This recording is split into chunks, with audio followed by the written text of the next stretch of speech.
Capítulo 5. Los Ángeles Vengadores. Durante toda la noche caminaron por intrincados desfiladeros y caminos irregulares sembrados de rocas. Más de una vez se extraviaron, pero el profundo conocimiento que Hop tenía de las montañas les permitió volver a encontrar la pista. Cuando amaneció vieron sus ojos un panorama de belleza maravillosa, aunque salvaje. Los picachos coronados de nieve los cercaban en todas direcciones y parecían mirar los unos por encima del hombro de los otros hacia el lejano horizonte. Tan escarpadas eran las vertientes a uno y otro lado, que los alerces y los pinos parecían estar suspendidos sobre las cabezas de los viajeros, como si bastase una ráfaga de viento para que cayesen encima dando tumbos. No era totalmente ilusorio este miedo, porque el árido valle se hallaba apretadamente sembrado de árboles y de peñas que había caído de una manera semejante. Cuando ellos pasaban, una gran roca rodó por la vertiente con violento estrépito que despertó los ecos en las cañadas silenciosas y sobresaltó a los cansados caballos que se lanzaron al golpe. A medida que el sol iba alzándose lentamente por encima del horizonte, los casquetes de nieve de las altas montañas se encendían uno después de otro, igual que las lámparas de un festival, hasta que todos ellos estuvieron rutilantes y arrebolados. El magnífico espectáculo alegró los corazones de los tres fugitivos y les dio nuevas energías. Junto a un torrente violento que surgía de una cañada, hicieron alto y dieron de beber a sus caballos. Mientras ellos se desayunaban rápidamente, Lucy y su padre hubieran permanecido allí de buena gana descansando un rato más. Pero Jefferson Hope se mostró inexorable. «Ellos nos están siguiendo, por ahora la pista», dijo. «Todo depende de nuestra rapidez. Una vez a salvo en Carson, podemos descansar todo el resto de nuestras vidas». Durante todo aquel día avanzaron con esfuerzo por desfiladeros y al anochecer calcularon que se hallaban a más de 30 millas de distancia de sus enemigos.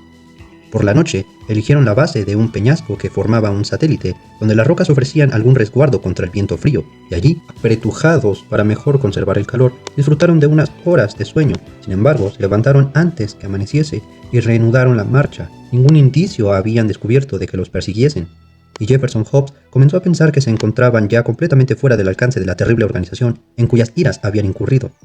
Bien ajenos estaban de saber hasta dónde llegaba su garra de hierro, ni lo poco que iba a tardar en cerrarse sobre ellos y en aplastarlos. Hacia la mitad del día segundo de su fuga empezaron a agotarse sus escasas provisiones.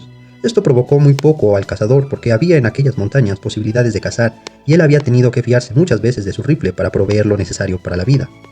Eligió un rincón abrigado, amontonó algunas ramas secas y encendió una brillante hoguera para que sus acompañantes pudieran calentarse, porque se hallaban ya cerca de 5.000 pies sobre el nivel del mar y el aire era frío y cortante. Después de manear los caballos, se despidió de Lucy y se echó al fusil al hombro y se lanzó en busca de lo que pudiera ponérsele por delante. Cuando miró hacia atrás y vio que el anciano y la muchacha se habían acurrucado muy cerca de la lumbre y que los tres animales permanecían inmóviles al fondo, luego unas rocas se interpusieron y ocultaron toda su vista.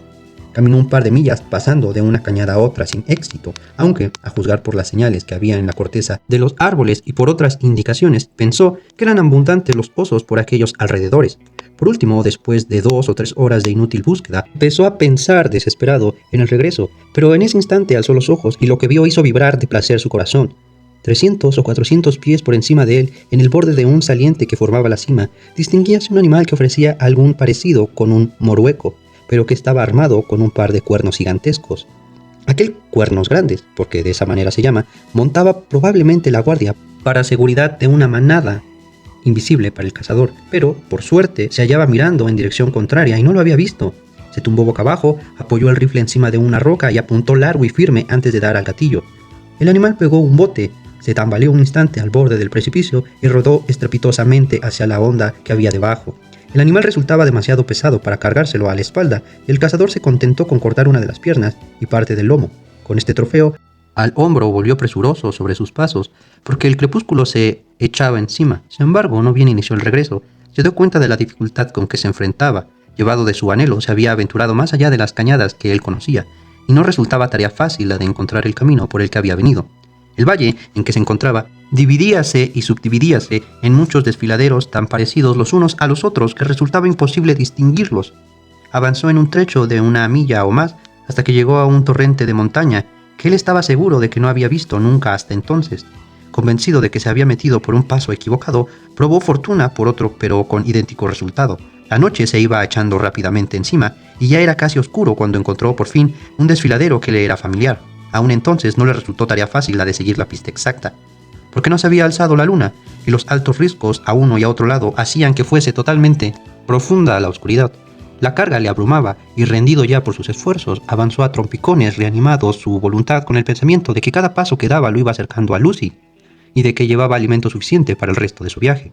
Había llegado ya a la boca del mismo desfiladero en el que los había dejado. A pesar de la oscuridad, podía distinguir el perfil de los peñascos que lo limitaban. Pensó que el padre y la hija le estarían esperando con ansiedad, porque llevaba ausente casi 5 horas. Llevado de la alegría de su corazón, juntó las manos alrededor de su boca e hizo que la cañada resonase con el eco de su clamoroso grito, como señal de que ya estaba ahí. Se detuvo y esperó la respuesta. Pero esta no llegó, y solo su propio grito fue saltando por las cañadas tristes y silenciosas que lo devolvieron hasta sus oídos después de incontables repeticiones. Volvió a gritar todavía más fuerte que antes, y tampoco ahora llegó el más ligero murmullo de los amigos a los que había dejado hacía tan poco tiempo. Apoderóse de él una angustia vaga y sin nombre y echó a correr hacia adelante, dejando caer el precioso alimento de tan grande que era su emoción. Al doblar la esquina se le presentó bien a la vista el lugar en que había estado encendida la hoguera. Veíase aquí todavía un montón brillante de brasa de leña, pero era evidente que nadie había vuelto a alimentarla desde que él se marchó. El mismo silencio mortal reinaba por todo el contorno. Con sus temores, trocados por completo en seguridades, avanzó apresuradamente. Cerca de los restos de la hoguera no había criatura viviente. Los animales, el hombre, la doncella, todo había desaparecido. Era demasiado evidente que durante su ausencia había ocurrido algún desastre súbito y terrible. Un desastre que había alcanzado a todos ellos, pero que, sin embargo, no había dejado rastros indicadores. Atónito y entonecido por golpe semejante, Jefferson Hope sintió que se le iba la cabeza y tuvo que apoyarse en su rifle para no caer al suelo. Era, sin embargo, esencialmente un hombre de acción. Recobró con rapidez de su ligera impotencia. Echó mano a un trozo de leña medio consumido que había entre las brasas, le sopló hasta convertirlo en llamas y procedió con su ayuda a examinar el pequeño campamento. La tierra estaba apisonada por cascos de caballo, mostrando que un grupo numeroso de jinetes había alcanzado a los fugitivos, y la dirección de sus huellas demostraba que habían vuelto después a tomar la dirección de Salt Lake City. Se habían llevado con ellos a los compañeros de Hope. Este se hallaba ya casi convencido de que era eso lo que había ocurrido, cuando su vista se puso un objeto que hizo vibrar dentro de él todos sus nervios. A poca distancia y a un lado del sitio en que acamparon, había un montón de tierra rojiza de poca altura, y ese montón, con toda seguridad, no estaba allí antes. No había modo de confundirlo con nada. Era una tumba excavada recientemente.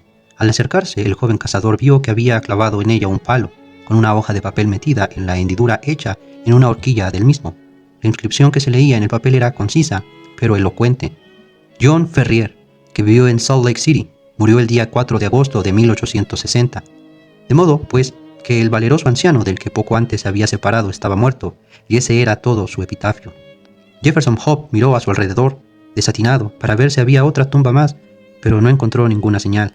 Lucy había sido llevada al punto de origen por sus terribles perseguidores, para que se cumpliese su primitivo destino, convirtiéndola en una mujer más del harem del hijo de uno de los ancianos.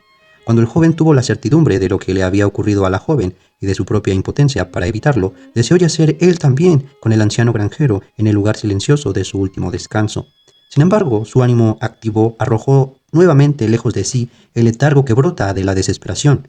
Si ya no le quedaba nada, podía, por lo menos, consagrar su vida al castigo de los culpables. Jefferson Hope, al mismo tiempo que de una paciencia y una perseverancia indomable, estaba dotado de una capacidad persistente de rencor justiciero, que quizá aprendió de los indios entre los cuales había vivido.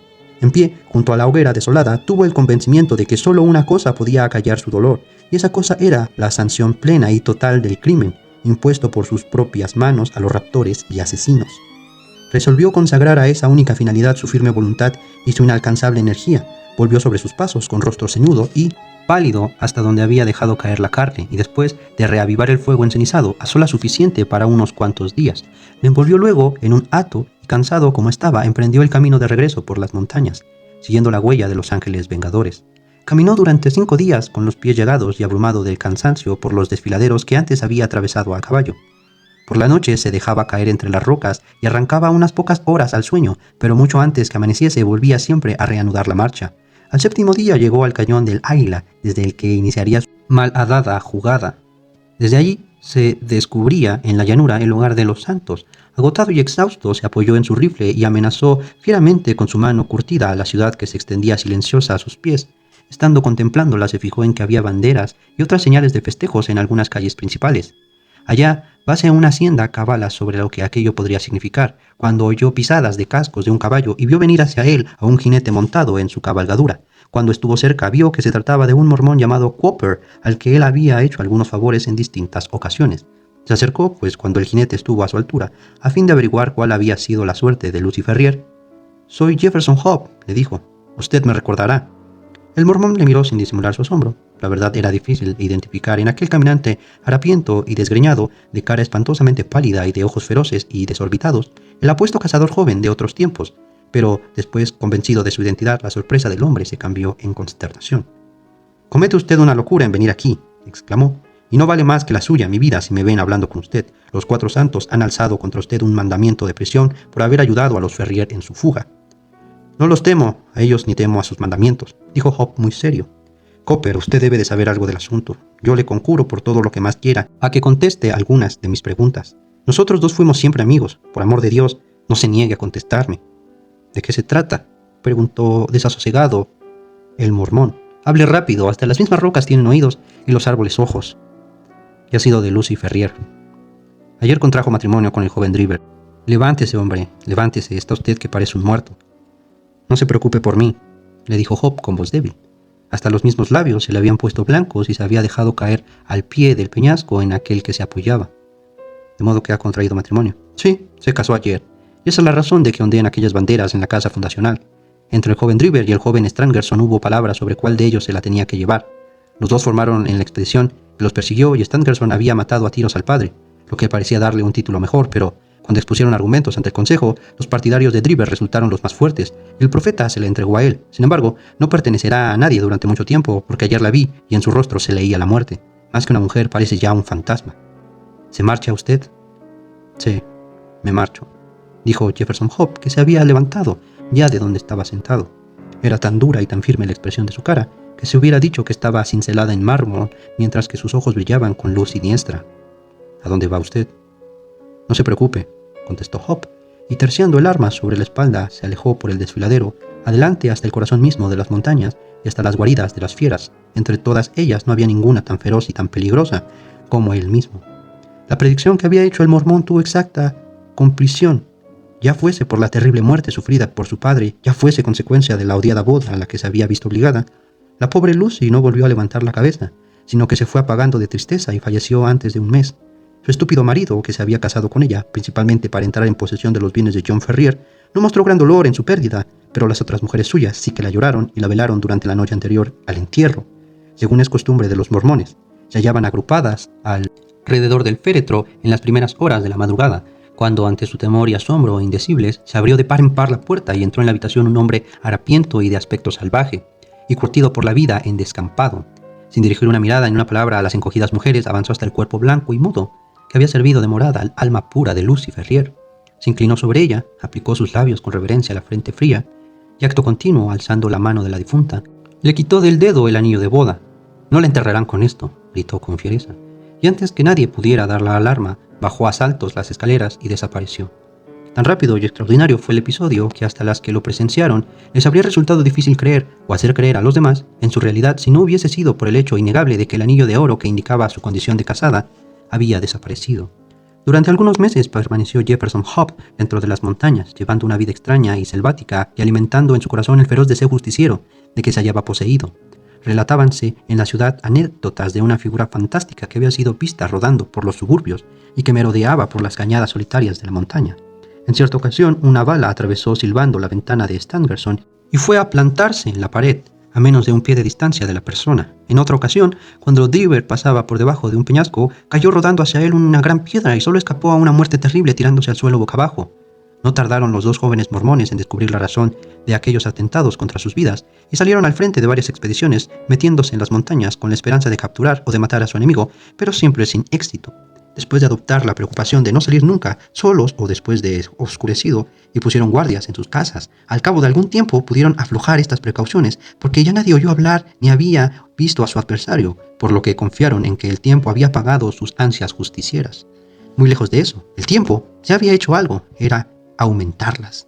El alma del cazador era de naturaleza dura e inflexible, y la idea predominante de castigar a los culpables había tomado posesión tan completa de ella que no quedaba en la misma espacio para ninguna otra clase de emoción. Pero él era, ante todo, hombre práctico. No tardó en comprender que hasta una constitución de hierro como la suya sería incapaz de soportar el esfuerzo incesante a que él estaba sometido. La vida en descampado y la falta de alimento no estaba desgastándole.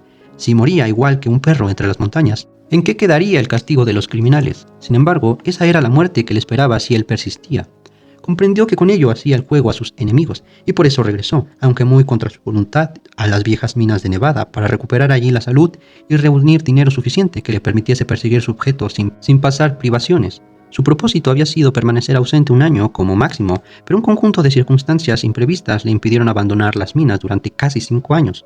Al cabo de ese tiempo, sin embargo, el recuerdo de sus ofensas y el ansia justiciera seguía siendo tan vivo como aquella noche memorable en que estuvo junto a la tumba de John Ferrier. Regresó disfrazado y bajo nombre supuesto a Sterling City, sin preocuparse de su propia vida, con tal de conseguir lo que él sabía que era justicia.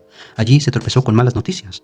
Unos meses antes había habido entre el pueblo elegido un cisma de los miembros jóvenes de la iglesia que se habían rebelado contra la autoridad de los ancianos, lo que trajo por consecuencia la sucesión de cierto número de descontentos que abandonaron Utah y se convirtieron en gentiles. Entre estos figuraban Driver y Stangerson, y nadie sabía dónde se habían marchado. Se rumoreaba que Driver se las había ingeniado para convertir una gran parte de sus bienes en dinero, y que al marcharse era hombre rico, mientras que su compañero Stangerson era relativamente pobre. Sin embargo, no existía clave alguna acerca de sus andanzas.